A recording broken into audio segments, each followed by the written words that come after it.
I'd like to answer this question that was posed to me after someone listened to my last talk that I gave on why do bad things happen to good people. In that little discussion, I gave a reference to the fact that I said God was everything. And so I've been posed this question about what do you really mean by that and how is God everything? Well, it's exactly what I'm saying. God is everything. I mean everything. There is not a molecule in all of creation that is not truly an aspect of the Creator's body that has been put into a state of involution, and it is traveling a road of evolution, or hopefully evolution, because it's possible to also have involution, depending on the actions that are performed by these molecules.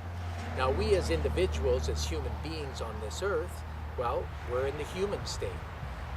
We are aspects of God's body, and we are trying to move forward up the ladder of evolution, abiding by that law that I discussed in the last video, which was about the law of karma, the law of cause and effect.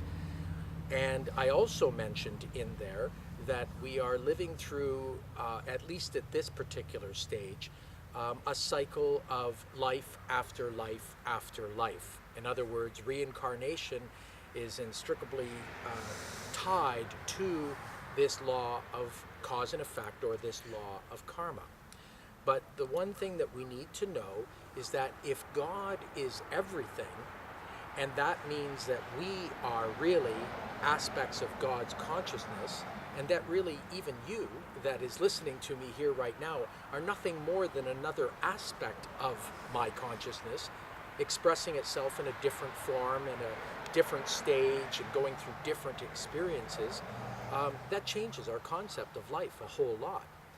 It also puts an awful lot of responsibility on our shoulders, but it also shows you that life can be fair, because there's no God up there sitting in a throne with a long beard who is inflicting his choice of whether we suffer or we enjoy our life. That wouldn't be fair at all. I think that really what you need to get the concept of is that you are God, and that you have this ability to be able to make choices through free will, which is how we operate here. It's not always necessarily the best thing that we have free will, because it leaves us that opportunity there to make wrong decisions and thereby possibly in the future cut our freedom.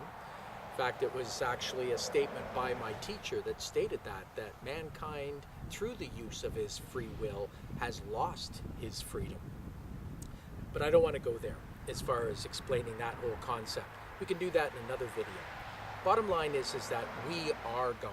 We are aspects of God, and it is our responsibility to make our choices as we go through life, understanding also that the things that happen to us in our life are things that we ourselves have created. It isn't caused by anyone else. And really what you're experiencing as you go through your life, experiencing good things and bad things and highs and lows, is that you are actually experiencing the karma that you have created for yourself, either in this lifetime or in a previous lifetime. So I think it's important that you try to conceive of what I'm talking about, is that God is everything. And I can almost say that if you believe anything different than that, then it's almost separating God from us. And it's just not correct to think like that, I believe, in my own belief anyways. We are all connected, and we're all aspects of that same Creator's consciousness. So God is everything.